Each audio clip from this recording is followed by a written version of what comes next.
जय माता दी दोस्तों, तपोभूमि क्लासेस में मैं अवधेश भदौरिया आप सभी का स्वागत करता हूं।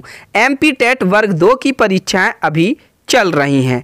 बाल विकास के पोर्शन में सिद्धांत और नियमों से हर शिफ्ट में प्रश्न पूछे जा रहे हैं। 2 या 3 प्रश्न सीधे तौर पर यहाँ से पूछे जा रहे हैं, इस तरीके से कि फलाना सिद्धांत किस मनोवैज्ञानिक ने दिया था, ये सिद्धांत किसने दिया था, इस तरीके से, ठीक है। और कुछ प्रश्न घुमा फिराकर व्यवहारिक ज्ञान के तरीके से इन नियमों से ही पूछे जा रहे हैं, ठीक है दोस्तों।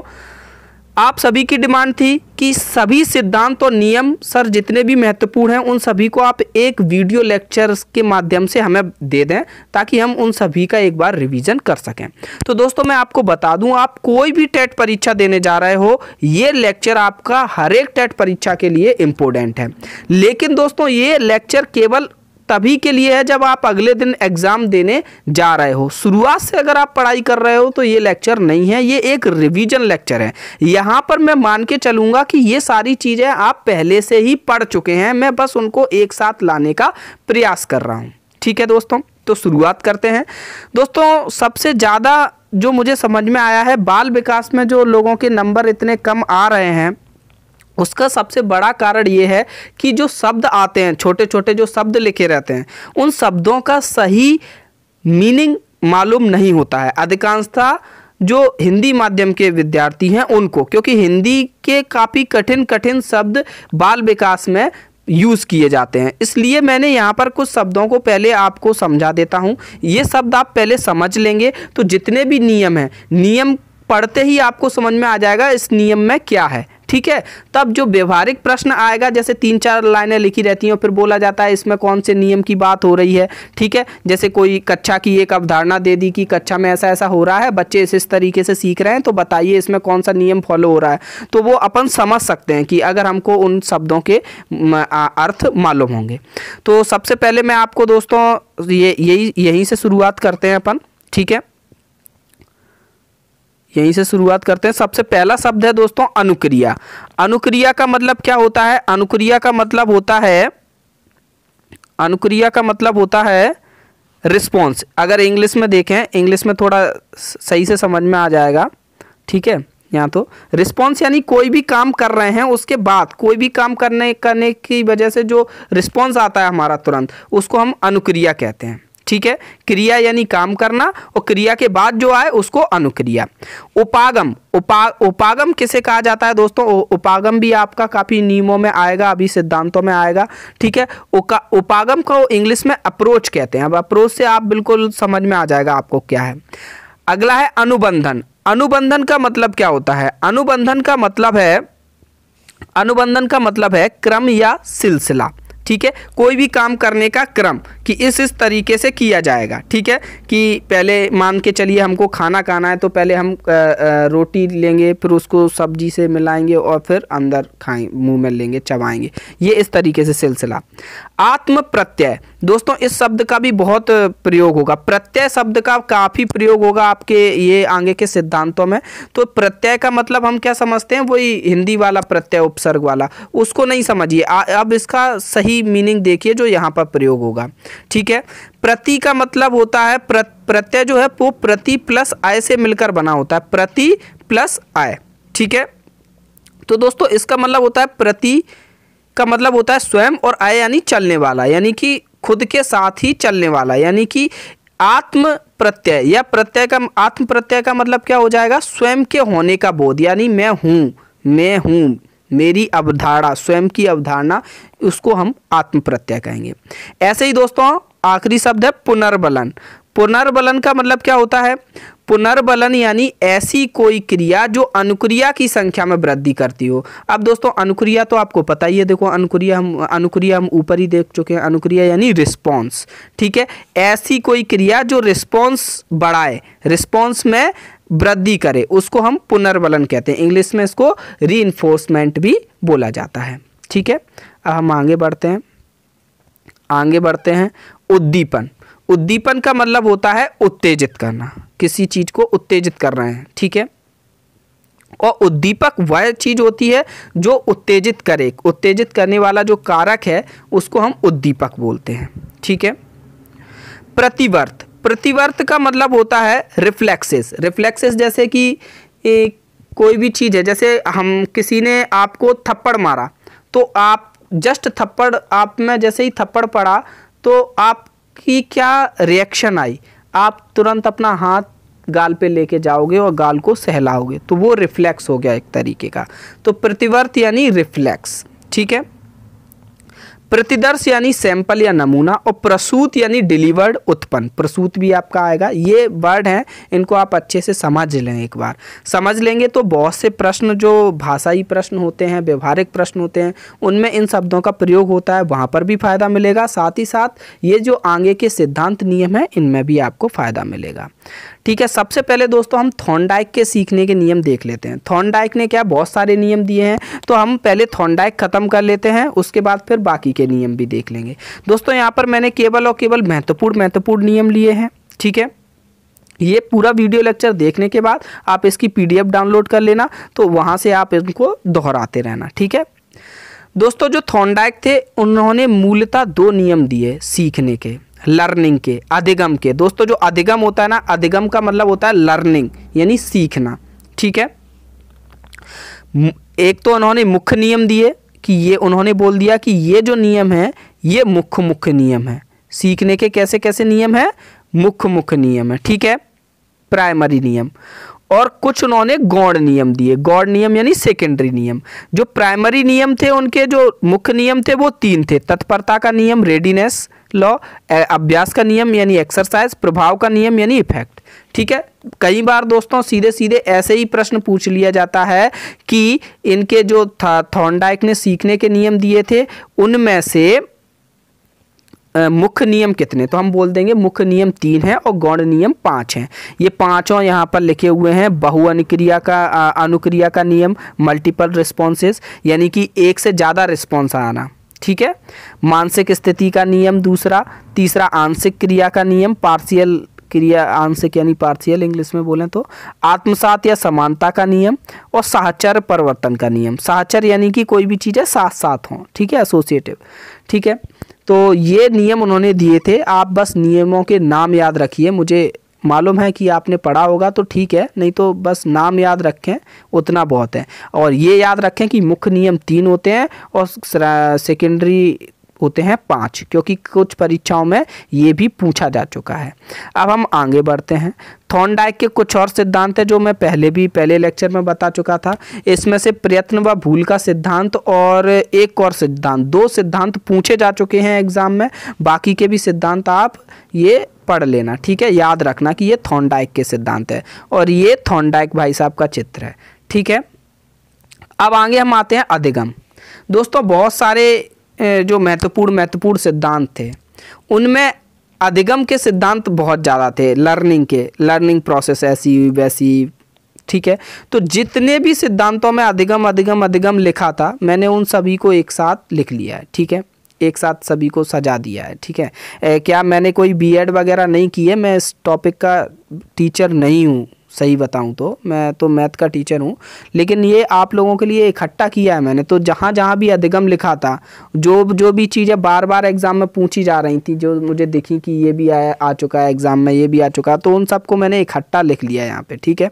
जहाँ जहाँ भी अधिगम था उनको लिख लिया है, ठीक।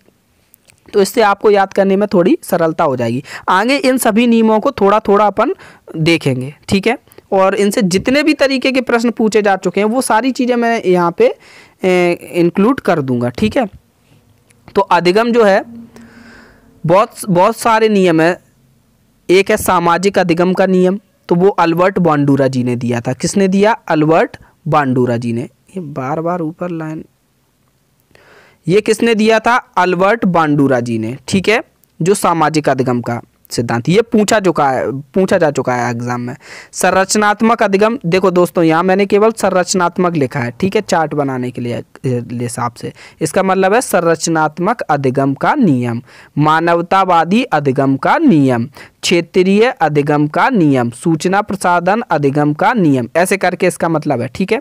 और ये नीचे जो ब्लैक अक्षर में लिखे हैं ये उन सभी के क्या हैं, उनके प्रतिपादक हैं इन नियमों के। जैसे अनुकरण अधिगम, अनुकरण द्वारा अधिगम, ठीक है, अनुकरण द्वारा अधिगम, ये सिद्धांत दिया है हैगरेटी ने। इसका मतलब ये है केवल अनुकरण सिद्धांत नहीं है, अनुकरण अधिगम सिद्धांत, चिन्ह अधिगम सिद्धांत, शाब्दिक अधिगम सिद्धांत, सोपानिकी अधिगम सिद्धांत, ऐसे करके है, ठीक है। अब यहाँ पर दोस्तों ये जो दो मनोवैज्ञानिक है, एक मैस्लो, ठीक है, और दूसरे कार्ल रोजर्स, एक तो मैस्लो और दूसरे कार्ल रोजर्स। इनके बारे में मैं बता दूं, कार्ल रोजर्स ने एक तो ये अधिगम से संबंधित सिद्धांत दिया है, ये सूचना प्रसाधन अधिगम सिद्धांत, ठीक है, ये भी कार्ल रोजर्स ने दिया है। दूसरा उन्होंने एक और नियम दिया है आत्म प्रत्यय का सिद्धांत, तो वो भी मैंने यहीं पे लिख दिया ताकि आपको याद रहे कि कार्ल रोजर्स के ये दो महत्वपूर्ण सिद्धांत हैं, ये याद रहने चाहिए, आत्म प्रत्यय और सूचना प्रसाधन का। ऐसे ही मैस्लो का एक सीलगुण उपागम और एक मानवतावादी अधिगम सिद्धांत, दोनों दिए हैं, तो मैंने दोनों एक साथ लिख दिए, ठीक है। अब इनमें से देखो ये पूछा जा चुका है, ये कोहलर वाला पूछा जा चुका है, ये मैस्लो का पूछा जा चुका है, ये तीन तो पूछे जा चुके हैं। इसका मतलब आप समझ लो ये कितने महत्वपूर्ण हैं। जब ये तीन पूछे जा चुके हैं ना, इन सब का नंबर आएगा, ये देख लेना, शाब्दिक, सोपानिकी सब पूछे जाएंगे, ठीक है, अनुकरण, ये सब पूछे जाएंगे। अब देखो जो मैंने आपको वर्ड बताए थे उसके हिसाब से आप तुरंत रिकॉल करते रहिए, जहाँ भी आपको मिला करे ना कि आत्म प्रत्यय इसका मतलब क्या है, उपागम क्या है, आपने देखा था, अनुकरण क्या है, ये तुरंत आप अपने दिमाग में बैठा लीजिए करिए, तो उससे क्या है जल्दी थोड़ा याद हो जाएगा आपको चीज़ें, ठीक है। तो आप इसका स्क्रीनशॉट ले लीजिए या अभी किसी भी तरीके से याद करें इसे। अभी आगे हम लेक्चर में इसको थोड़ा और डिटेल में समझेंगे। सबसे पहले हम देख लें कुछ सिद्धांत हैं जिनके बारे में थोड़ा जानकारी होना जरूरी है, क्योंकि इनसे विभिन्न तरीके के प्रश्न आ जाते हैं। जैसे अनुकूलित अनुक्रिया का सिद्धांत। अनुकूलित का मतलब क्या है, हमारे हिसाब की, अनुकूलित जिसके लिए हम अनुकूलित हो जाएं, जो हमारी प्रैक्टिस में आ जाए, ठीक है, जिसके लिए हम अनुकूल हो जाए, हाँ चलो ये हमारे प्रैक्टिस में आ गया। अनुक्रिया, अनुक्रिया का मतलब क्या होता है, रिस्पॉन्स, मैं पहले ही बता चुका हूं आपको, अनुक्रिया यानी रिस्पॉन्स। अनुकूलित अनुक्रिया का सिद्धांत हम समझेंगे, तो नाम से आपको समझ में आ गया कि रिस्पॉन्स जो है वो उसकी हमको प्रैक्टिस हो चुकी है, अनुकूल हो चुके हैं हम रिस्पॉन्स के लिए, ऐसा सिद्धांत है। या इसको दूसरा इसका नाम है शास्त्रीय अनुबंधन का सिद्धांत। शास्त्रीय यानी क्लासिकल, अनुबंधन यानी एक सिलसिला, अनुबंधन का भी मतलब मैं बता चुका था, एक क्रम, एक सिलसिला, ठीक है, एक ऑर्डर। अब देखो दोनों आपको अभी थोड़ी देर पहले अगर आप देखते हैं इनके सही मीनिंग नहीं मालूम होते, आपको ये लगता है ये अलग नाम है, ये बिल्कुल अलग नाम है, अब आपको समझ में आ जाएगा। देखो अनुक्रिया यानी रिस्पॉन्स, अनुकूलित यानी जिसके हम जिस हिसाब का हमारा, जिसके हम अनुकूल हैं, ठीक है, एक ये भी मतलब अनुकूल होना यानी ये भी एक ऑर्डर टाइप का हो गया, ठीक है। तो ये और इसका मतलब क्लासिकल ऑर्डर, यानी कि ये दोनों एक जैसे ही हो गए, यहाँ पर रिस्पॉन्स हमेशा आपका एक जैसा आना है, यहाँ पर भी एक जैसा आना है, यही बताता है ये। तो दोस्तों इसके जो प्रतिपादक हैं वो आईपी पॉवलोव हैं, इन्होंने 1904 में ये सिद्धांत प्रतिपादित किया था, और इन्होंने जो प्रयोग में लिया था वो एक कुत्ते के साथ इन्होंने प्रयोग किया था, ठीक है। अब ये प्रयोग जानना जरूरी है थोड़ा, इससे आपको ये अनुकूलित अनुक्रिया भी समझ में आ जाएगी, क्योंकि ये अनुकूलित अनुक्रिया कुछ ऐसा वर्ड है जो काफ़ी व्यवहारिक प्रश्नों में भी आता है बार बार, अनुकूलित अनुक्रिया या अनुक्रिया खाली, इसलिए मैंने इस सिद्धांत को समझाने के बारे में सोचा था, ठीक है। तो दोस्तों उन्होंने क्या किया, उन्होंने एक कुत्ते को एक जगह बंद कर दिया, ठीक है, उन्होंने एक कुत्ते को एक जगह बंद कर दिया, और उसके बाद ये उस कुत्ते को डेली खाना देते थे, लेकिन खाना देने के पहले एक घंटी को भी बजा दिया करते थे, एक घंटी को बजा दिया करते थे खाना देने के पहले कुत्ते को। तो जैसे ही खाना सामने आता है कुत्ते के, तो कुत्ते के मुंह में लार आ जाती है खाने को खाने के लिए, ठीक है। ये स्वाभाविक क्रिया थी, एक स्वाभाविक अनुक्रिया थी, ठीक है, कि लार आना, भोजन को देख के लार आ जाना, ये उसकी स्वाभाविक अनुक्रिया थी, ठीक है। लेकिन भोजन को देखकर लार आती है ना, लेकिन ये लोग ये क्या करते थे, भोजन के पहले घंटी हर बार बजा देते थे, ठीक है, घंटी हर बार बजाने के बाद ही भोजन देते थे, जैसे ही घंटी बजती थी उसके बाद भोजन मिल जाता था कुत्ते को। तो कुछ दिनों बाद क्या हुआ कि केवल घंटी बजाने से ही कुत्ते के मुंह में लार आ जाती थी। भोजन अगर आप उसके सामने नहीं भी रखो, केवल घंटी बजेगी, जबकि पहले तो घंटी बजने से उसके मुंह में लार आएगी नहीं आती थी, लेकिन धीमे धीमे उसके मुंह में लार आने लगी घंटी की वजह से। तो यहाँ क्या है ये देखो, अब आपको उसके नाम से बिल्कुल क्लियर हो जाएगा। क्या नाम था? अनुकूलित अनुक्रिया। वो अनुकूल हो गया था घंटी बजने पर लार के, जब वैसे उसका जो स्वभाव था वो भोजन के सामने आने की वजह से लार बनती थी, ऐसा रिस्पॉन्स होता था, लेकिन हमने उसको अनुकूलित कर दिया कि घंटी बजने पर उसके मुंह से लार आने लगी, क्योंकि घंटी को भोजन के जस्ट पहले बजाया जाता था। ठीक है, तो इसी तरीके से हम बच्चों को भी सिखा सकते हैं काफ़ी सारी चीज़ें। इसकी मदद से हम कुछ बुरी आदतें भी बच्चों की छुटा सकते हैं। ठीक है, जैसे कि बच्चों की क्या, बड़ों की भी बुरी आदतें छूट जाती हैं इसकी वजह से। ठीक है, जैसे कुछ लोगों को सिगरेट पीने की आदत है, तो उसकी वजह से क्या है, वो इलेक्ट्रॉनिक सिगरेट पीते हैं। ठीक है, तो उसमें निकोटीन तो नहीं होती है, लेकिन एक वो चीज़ हो जाती है कि जो आप मतलब धुआं उड़ाना चाहते हो तो धुआं उड़ा सकते हो। इसी तरीके से काफ़ी चीज़ें हैं, इसको भी आगे एक टेबल भी है, उस टेबल में सारी चीज़ें आपको दी गई हैं। ठीक है, दूसरा दोस्तों क्रमबद्ध व्यवहार का सिद्धांत। ये जो क्रमबद्ध व्यवहार का सिद्धांत है ये CL हल द्वारा दिया गया था। और अगला है क्रिया प्रसूत अनुबंधन का सिद्धांत। प्रसूत मैं पहले ही बता चुका हूँ, यानी डिलीवर्ड, यानी क्रिया के बाद जो आपका एक सिलसिला क्रम बने किसी चीज़ को करने का, क्रिया प्रसूत अनुबंधन सिद्धांत कहलाता है। ये बहुत इंपॉर्टेंट है और ये इसके पूछे जाने की काफ़ी ज़्यादा प्रायिकता है। ये BF स्किनर ने दिया था। ये पुनर्बलन पर आधारित है। पुनर्बलन का मतलब क्या होता है? किसी चीज़ पर बल देना, किसी चीज़ पर बल देना। बल देने का मतलब ऐसा है जिससे आपके रिस्पॉन्सेस बढ़ जाएं। ठीक है, ये इसका भी मीनिंग अपन देख चुके थे। पुनर्बलन यानी कि कुछ इस तरीके से होता है कि आप कोई काम करके आए और मैंने आपको उसकी शाबाशी दी, यानी कि ये एक तरीके से पुनर्बलन मैंने कर दिया, तो आप उस काम को दोबारा से फिर करेंगे। लेकिन जैसे आप कोई काम करके आए और मैंने उस काम पर आपको दंड दे दिया, तो आप वो काम रोक देंगे। इसको भी पुनर्बलन कहते हैं। मतलब अगर आपने कोई भी क्रिया के रिस्पॉन्स को बढ़ाने के लिए या ख़त्म करने के लिए कोई चीज़ की है, तो उसको पुनर्बलन कहा जाता है। ठीक है, अगर आप उस क्रिया को बढ़ाना चाहते हैं, जैसे किसी ने कोई काम किया, हमने उसकी प्रशंसा की, वो काम और ज़्यादा करेगा, तो उसको हम क्या कहेंगे? पॉजिटिव, यानी धनात्मक पुनर्बलन।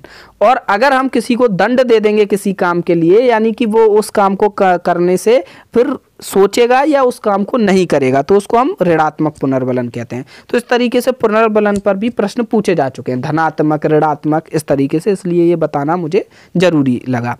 अब दूसरा दोस्तों, ये जो नियम था BF स्किनर जी का, ये उन्होंने चूहे और कबूतर पर प्रयोग करके दिया था। अब आगे बढ़ते हैं अधगम के दोस्तों। यहाँ पर 13 सिद्धांत हैं। महत्वपूर्ण इसलिए हैं क्योंकि ये सिद्धांत किसी न किसी मतलब इनका जो प्रयोग किया गया था पहले, मतलब किसके माध्यम से निकले? किसी को बिल्ली के माध्यम से प्रयोग किया गया, किसी को कुत्ते पर प्रयोग किए गए, तब ये सिद्धांत बताया, किसी ने चिंपांजी पर प्रयोग किए तब सिद्धांत बताए, उस तरीके से। ठीक है, और ये काफ़ी महत्वपूर्ण है। महत्वपूर्ण कैसे हैं? क्योंकि अभी के एग्जाम में ही पूछे जा चुके हैं। यहाँ पर ये देखो मैं बताऊँ, प्रयत्न एवं भूल का सिद्धांत, ये आज के एग्जाम में पूछा गया था। ठीक है, ये थॉर्नडाइक जी का है, इन्होंने बिल्ली पर प्रयोग किया था। यहाँ पर सबसे महत्वपूर्ण बात यही है कि किसने किस पर प्रयोग किया, ये तो आप बिल्कुल रट ही लो।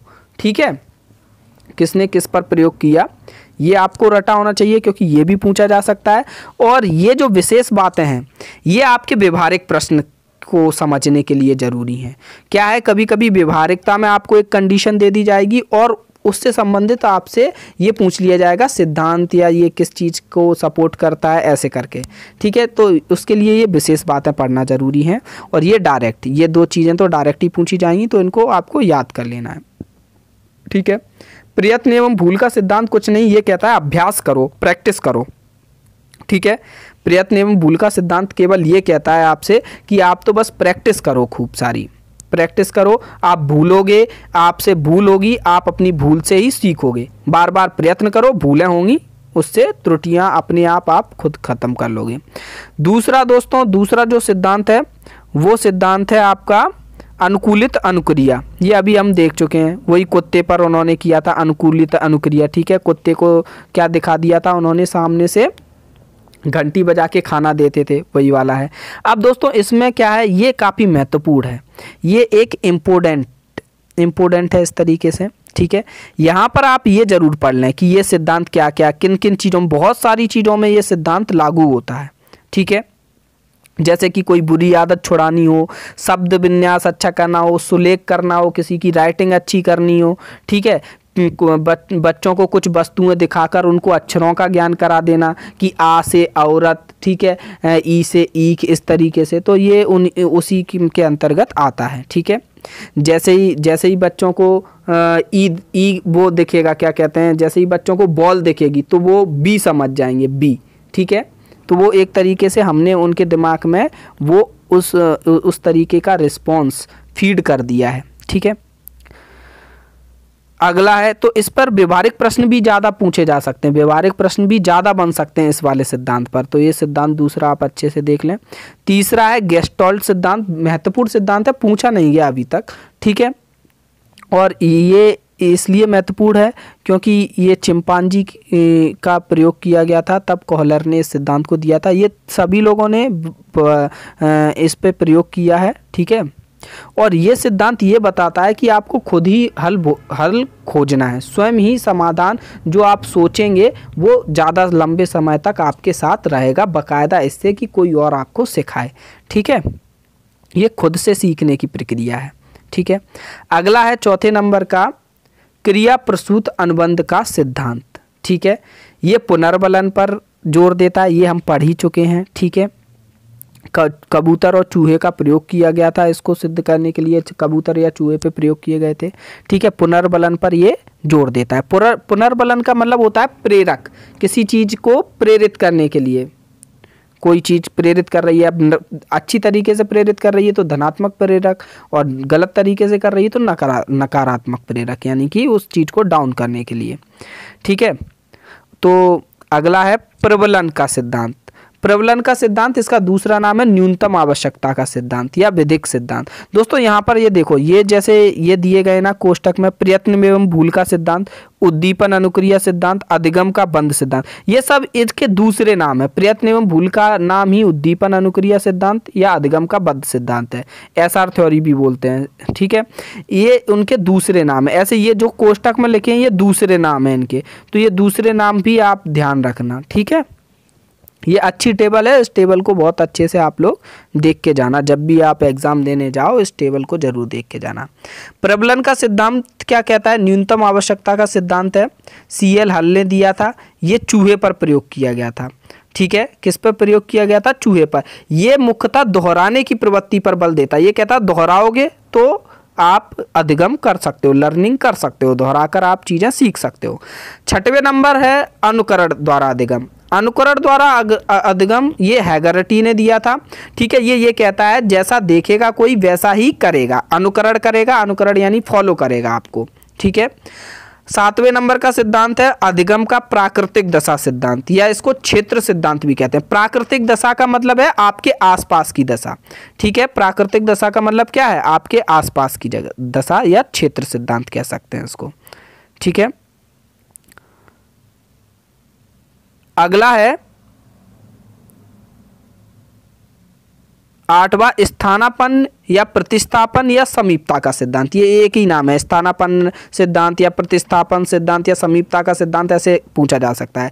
ये एडविन गुथरी ने दिया था, और ये सिद्धांत ये कहता है उत्तेजना और अनुक्रिया, अनुक्रिया रिस्पॉन्स, ठीक है, और उत्तेजना यानी किसी चीज़ को उत्तेजित करने के लिए उन दोनों में एक सहचर होना चाहिए, एक रिलेटिविटी होनी चाहिए, एक इन दोनों में ऐसा रहना चाहिए, ठीक है। ये इस चीज़ को ये बताते हैं, उत्तेजना और अनुक्रिया में सहचर पर जोर देते हैं इस नियम में।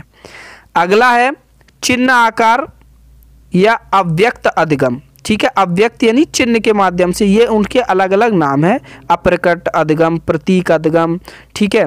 ये आप देख लेना। एडवर्ड टॉलमैन ने ये दिया था, और चूहे पर उन्होंने प्रयोग किया था इस सिद्धांत में, ठीक है। ये सिद्धांत क्या है? इनाम या दंड पर निर्भर रहता है। ये कह रहे हैं कि आपने कोई चीज़ सीखी और हमने उसको चिन्हित कर दिया कि आपने सीखा। जैसे कि आप बहुत सारे एप्लीकेशन देखते होंगे, जैसे वहाँ पर 10 क्वेश्चन है और आपने 10 के 10 जवाब दे दिए तो आपको 10 कॉइन मिल जाएंगे, आपने 8 जवाब दिए तो आपको 8 कॉइन मिल जाएंगे। यानी एक तरीके से आपको एक कुछ चिन्हित कर दिया जाए तो आपको मालूम चल रहा है कि हाँ हमको कोई पुरस्कार या दंड मिल रहा है, और वो एक संचित एक तरीके से हो रहा है, ठीक है। तो वो इसी में आएगा, ठीक है। अगला है अन्वेषण का सिद्धांत, ठीक है। अन्वेषण का सिद्धांत है ये सिद्धांत इस चीज़ पर जोर देता है कि जो शिक्षक है, जो आपको सिखा रहा है, ठीक है, कोई भी है जो आपको सिखा रहा है, वो उस विषय के बारे में पहले आप में रुझान पैदा करे, इंटरेस्ट पैदा करे, तब आप अच्छी तरीके से समझ सकते हो। या फिर आपके अंदर किसी विषय को लेकर इंटरेस्ट है तो आप उसको बहुत अच्छे से सीख सकते हो। तो जे राम एस बूरनर ने इसको दिया था अन्वेषण का सिद्धांत। अगला है शाब्दिक अधिगम का सिद्धांत। शाब्दिक अधिगम, ये इसका मतलब है किताबों के माध्यम से, शाब्दिक सीधे सीधे शब्दों से दिया गया है। शब्दों के, जैसे कोई भी चीज़ है, जैसे कोई भी परिभाषा है, सीधे शब्दों से उसका अर्थ दिया गया है। तो दोस्तों ये क्या है, ये कॉलेज स्तर पर सही रहती है जब बच्चा काफ़ी अच्छी तरीके से सीख जाए, ठीक है। तो पुराने ज़माने में या अभी तक हमारे एमपी बोर्ड में लगभग ये शाब्दिक अधिगम का सिद्धांत ही ज़्यादा चलता था, जो कि इतना ज़्यादा बच्चों के लिए सही नहीं है, ठीक है। बच्चों को और भी अलग अलग तरीके के सिद्धांतों से लर्निंग प्रोसेस उनकी कंप्लीट हो तो उससे ज़्यादा जोर पड़ता है। ये कॉलेज के लिए सही है, कॉलेज स्तर के लिए, इसीलिए यहाँ लिखा भी है। अगला है अधिगम सोपानिकी सिद्धांत। सोपानिकी का मतलब है सोपान बने हैं, लेवल, लेवल 1, लेवल 2, लेवल 3। इसका मतलब ये है कि इसमें इस तरीके से कि पहले सरल चीज़ें बताओ, उसके बाद फिर उससे कठिन, फिर उससे कठिन, फिर उससे कठिन। इस तरीके से अधिगम मतलब क्या है, हमारे दिमाग में चीज़ें संचय होती रहती हैं, फीड होती रहती हैं, उनका ये मतलब है, ठीक है। तो इस पर क्या है, जैसे मान के चलिए व्यवहारिक रूप से प्रश्न बनाया जाए तो ऐसे बनाया जाएगा। अगर किसी को पहले जोड़ के बाद गुणा, ठीक है, इस तरीके से सिखाया जा रहा है तो वो क्या है, वो अधिगम सोपान की सिद्धांत के अंतर्गत वहाँ पर काम किया जा रहा है। इस तरीके से हम बता सकते हैं वहाँ पर। अगला है सामाजिक अधिगम सिद्धांत। अल्बर्ट बंडूरा जी ने दिया है, ये भी आज के एग्जाम में पूछा जा चुका था। अब दोस्तों यहाँ पर ये कुछ यही वाले सिद्धांत हैं, उन्हीं के ये एक और टेबल टाइप की बनी हुई है कि कब कब कौन कौन से पशु पर अध्ययन करके ये सिद्धांत दिए गए। ये महत्वपूर्ण है, ये पूछा जा चुका है काफ़ी एग्जामों में कि इनने किस पशु पर अध्ययन किया था, इन्होंने किस पशु पर अध्ययन किया था, इसलिए इसकी दे दी गई है थ्योरी। अब दोस्तों कुछ और सिद्धांत रह गए यहाँ पर, तो उनको भी आप एक बार जरूर देख लें। स्थानापन्न तो हम देख ही चुके हैं। जीवन अवधि उपागम, ये सिद्धांत हमने नहीं पढ़ा था, इसको आप नोट कर लीजिए। एरिक एरिक्सन इसके प्रणेता हैं। प्रतिदर्श सिद्धांत थॉमसन जी ने दिया है। प्रतिदर्श यानी नमूना, किसी भी चीज़ का नमूना दिखाओ तो लोगों को समझ में आ जाएगा। जैसे मान के चलिए कि ताजमहल के बारे में बताना चाह रहे हैं, छोटा सा ताजमहल दिखा दिया, ये देखो ऐसा, ठीक है, नमूना दिखाना किसी भी चीज़ का। संकाय सिद्धांत रीड द्वारा दिया गया है। त्रिअंशीय सिद्धांत जेपी गिलफोर्ड। धारा प्रवाह तथा स्पष्ट सिद्धांत कैटल द्वारा, और हार्मिक का सिद्धांत विलियम मैकुडल द्वारा, और संभावना सिद्धांत के प्रतिपादक टॉलमैन है। ये सारी चीज़ें आप याद रखिएगा। उम्मीद है आपको ये लेक्चर पसंद आया होगा। दोस्तों ये लेक्चर कुछ ज़्यादा समझाने के दृष्टिकोण से नहीं है, बल्कि आपको सारी चीज़ें एक जगह रखने के दृष्टिकोण से ये लेक्चर बनाया गया है, ताकि आपका जब भी कोई टेट की परीक्षा हो आप ये लेक्चर देखकर बेझिझक अपनी परीक्षा में जाएं। धन्यवाद। जय माता दी।